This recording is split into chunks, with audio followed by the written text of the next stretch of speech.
आज का हम लोग का पहला प्रश्न है, दूध पानी के एक मिश्रण का 2/3 भाग क्या है? दूध है। मिश्रण की कुल मात्रा 21 लीटर है। टोटल कितना है? 21 लीटर। इसी में दूध और पानी दोनों मिला हुआ है। यदि इसमें 4 लीटर पानी और मिला दिया जाए तो मिश्रण में दूध का प्रतिशत कितना रह जाएगा? तो सबसे पहले हम लोग जानेंगे कि अभी 21 लीटर में कितना दूध कितना पानी है। तो मिल्क और वाटर हम लोग को निकालना है। सबसे पहले बोला मिश्रण का 2/3 भाग दूध है। तो मिश्रण है कितना? 21 लीटर। 21 का 2/3 भाग क्या है? दूध। तो 3 7 21, 7 दूना 14, यानी यही आ गया हम लोग का दूध। दूध कितना हो गया? 14 लीटर। 21 लीटर में 14 लीटर दूध, तो बाकी जो बच गया 21 लीटर में से 7 लीटर, ये क्या हो जाएगा? पानी। यानी दूध और पानी का मात्रा तो हम लोग क्या किए? निकाल लिए। अब क्या बोल रहा है?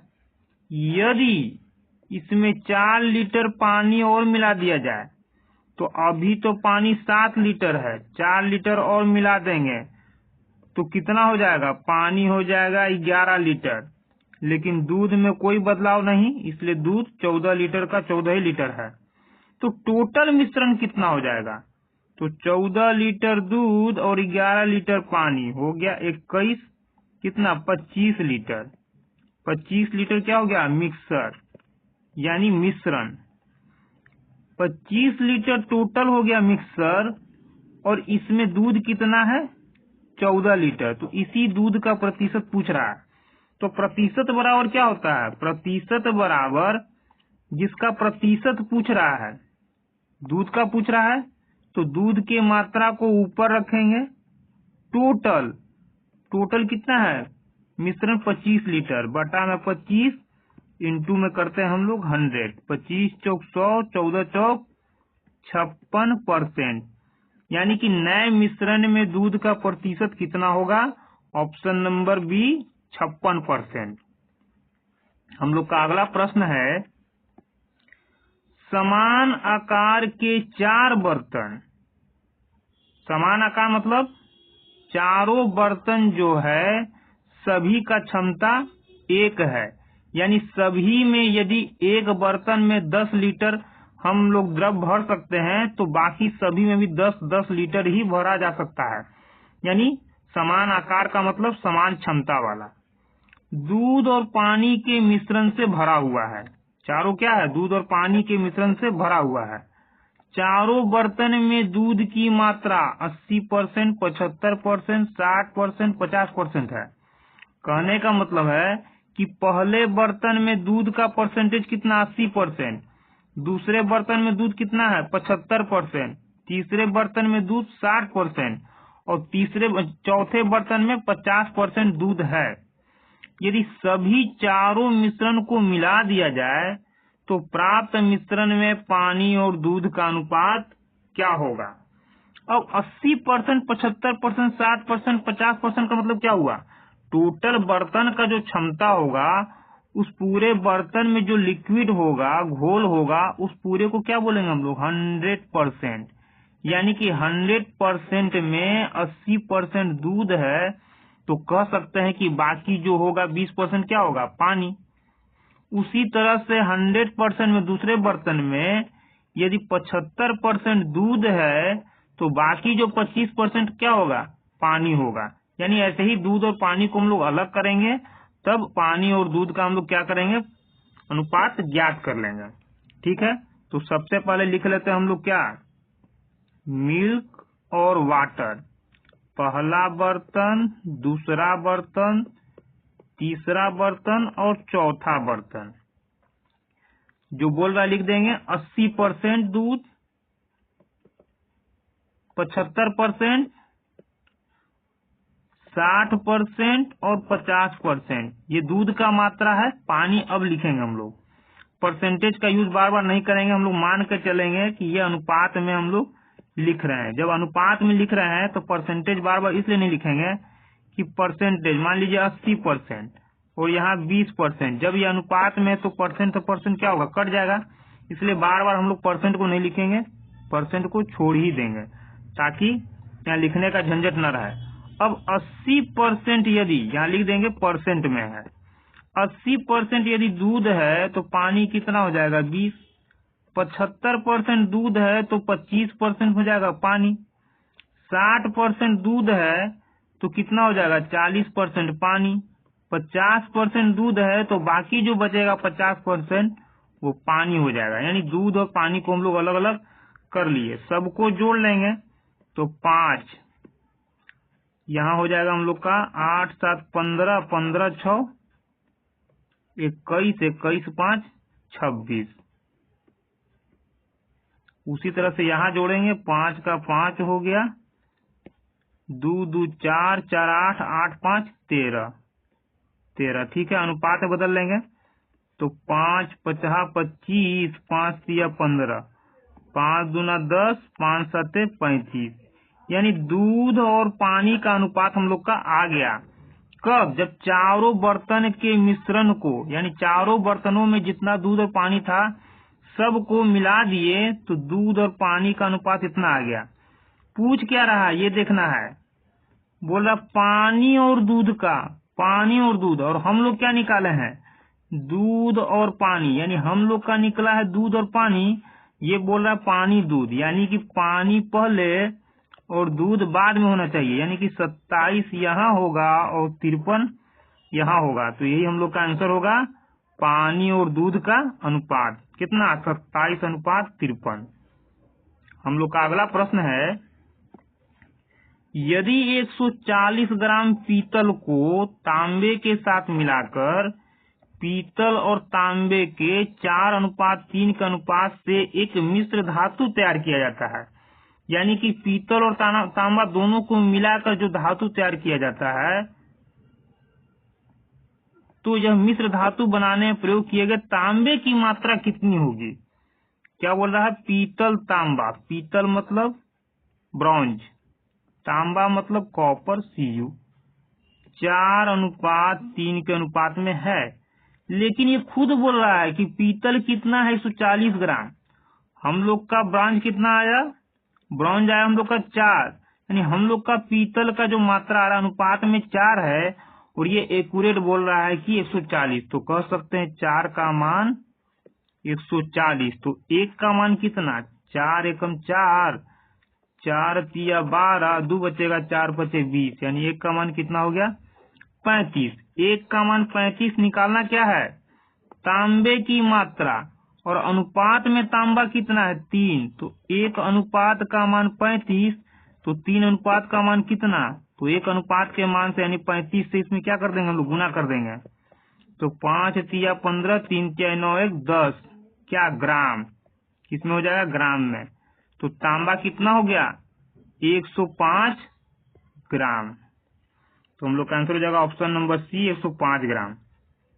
हम लोग का अगला प्रश्न है, मशीन का एक धात्विक पुर्जा, धातु मतलब धातु का, तांबा जिंक और लेड के 13:1 के अनुपात के मिश्रण से बना हुआ है। यदि इस पुर्जे में जिंक का भार 90 किलोग्राम है तो इस पुर्जे का कुल भार कितना होगा। यानी इसमें जिंक जो है उसका अकेले भार 90 है, तो पूरा जो मिश्र धातु बनाया गया उसका भार ज्ञात कीजिए।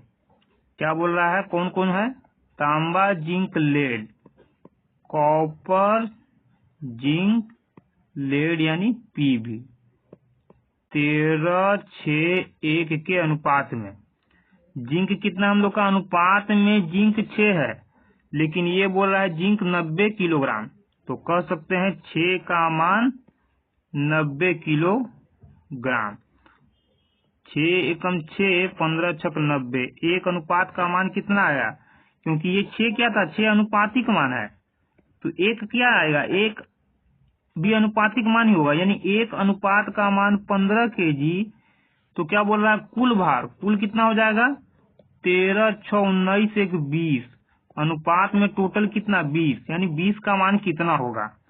तो 20 में क्या करेंगे, 1 के मान से यानी 15 से गुना कर देंगे। 15 से गुना करें कितना आ जाएगा, 15 दूना 30, 1 0 क्या किलोग्राम, क्योंकि यहाँ क्या है किलोग्राम, तो 300 किलोग्राम। यानी पूरा मिश्र धातु जो तैयार होगा उसका वजन कितना हो जाएगा, 300 किलोग्राम हो जाएगा। तो हम लोग का आंसर क्या होगा, ऑप्शन नंबर डी 300 किलोग्राम। हम लोग का अगला प्रश्न है, एक दुकानदार 13 रुपये 56 पैसे प्रति किलोग्राम वाले गेहूं की 30 किलोग्राम मात्रा को 18 रुपये 15 पैसे प्रति किलोग्राम वाला गेहूं के 20 किलोग्राम मात्रा के साथ मिलाता है। प्रति किलोग्राम मतलब 1 किलो का दाम 18 रुपया 15 पैसा है, तो 20 किलोग्राम गेहूं है उसके साथ मिलाया जाता है। 30% लाभ प्राप्त करने के लिए उसे मिश्रित गेहूं को प्रति किलोग्राम यानी 1 किलोग्राम कितना में बेचना होगा। तो बेचना होगा यानी एसपी निकालना है, सेलिंग प्राइस। तो सबसे पहले खरीदी रेट कितना पड़ा ये निकालेंगे हम लोग।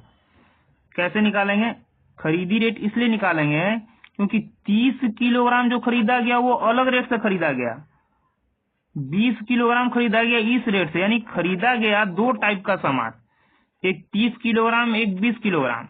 एक का रेट इतना था दूसरे का रेट इतना था, यानी एक घटिया होगा एक अच्छा प्रकार का माल होगा। दोनों को मिला दिया गया, मिलाने के बाद उसको बेचा जाएगा। तो क्या क्या है, पहले प्रकार का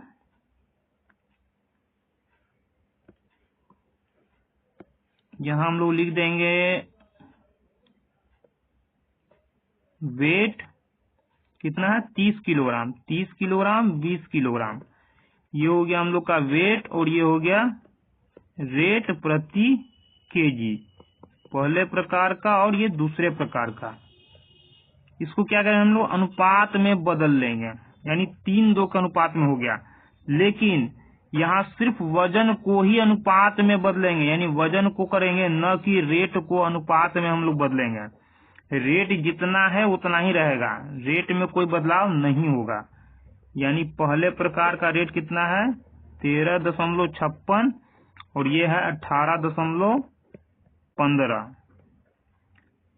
1 किलो का दाम इतना तो 3 किलो का दाम कितना, तो 3 से गुना कर देंगे। 36 18 में 1, 5 से 15, 16 7 में 1, 13 1 39 1 40। 1 किलो का दाम इतना तो 2 किलो का दाम कितना, दाम मतलब अभी क्रय मूल्य का बात आ रहा है, तो 15 दूना 30, 18 दूना 36। टोटल कितना में बिक गया, टोटल है कितना 3 किलो 2 किलो 5 किलो हो गया। ऐसे था कितना 30 और 20 50 किलो, अनुपात में बदल दिए तो ये 5 आ गया। केजी नहीं बोलेंगे इसको, अनुपात में 5 बोलेंगे। तो जोड़ लेंगे 8 0 8 हो जाएगा, 3 6 9 हो जाएगा और 6 6 6 हो जाएगा, 3 4 7 हो जाएगा। कितने का दाम 5 केजी का दाम, तो 1 केजी का दाम कितना 5 से भाग दे देंगे।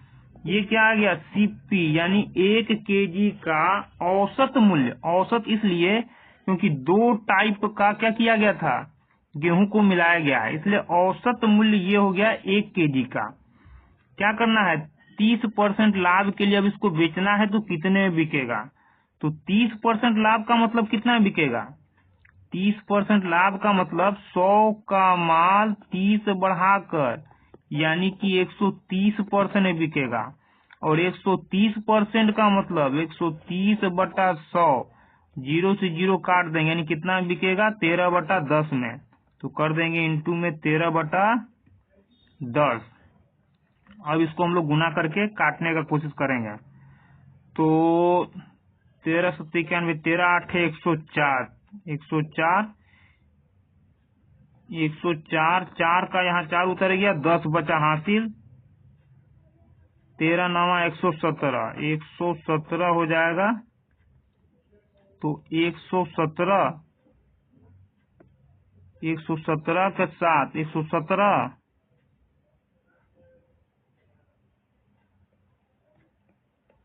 कितना हो जाएगा 7 1 127। तो 7 यहाँ बचेगा कितना, ये गया 12 बचा, 13 6 78, 13 6 78 8 2 10, 7 1 8, 1 9, 0 यहाँ उतर जाएगा, यानी 0 गया, 9 बचा। 13 7 91, 91, 9 1 10, 9 1 10, ये पूरा का पूरा अब उतर जाएगा। बटा में कितना, 5 10 50, कितना, 2 अंक के बाद दशमलव, 2 अंक के बाद दशमलव, यानी कि इसको हम लोग भाग देंगे 50 से, या फिर ऐसे बोले कि लगभग कितना हो गया, 1 2 3, 1000 बटा 50, भाग देंगे, 0 से 0 गया, 5 दूना 10, 20 बचे 100, यानी लगभग कितना आ जाएगा हम लोग का, 20, लगभग 20 रुपया आएगा, यानी 20 से ऊपर ही होगा, क्योंकि 0.75 को क्या किए हम लोग, छोड़ दिए हैं। तो यहाँ हम लोग का हो जाएगा आंसर ऑप्शन नंबर ए, 20 रुपया। लेकिन एक्यूरेट 20 रुपया नहीं होगा, लगभग होगा, 20 रुपया से थोड़ा सा ज्यादा होगा पैसा में। तो हम लोग का आंसर हो जाएगा, प्रति किलोग्राम किस मूल्य से बेचना होगा 30% लाभ के लिए, 20 रुपया।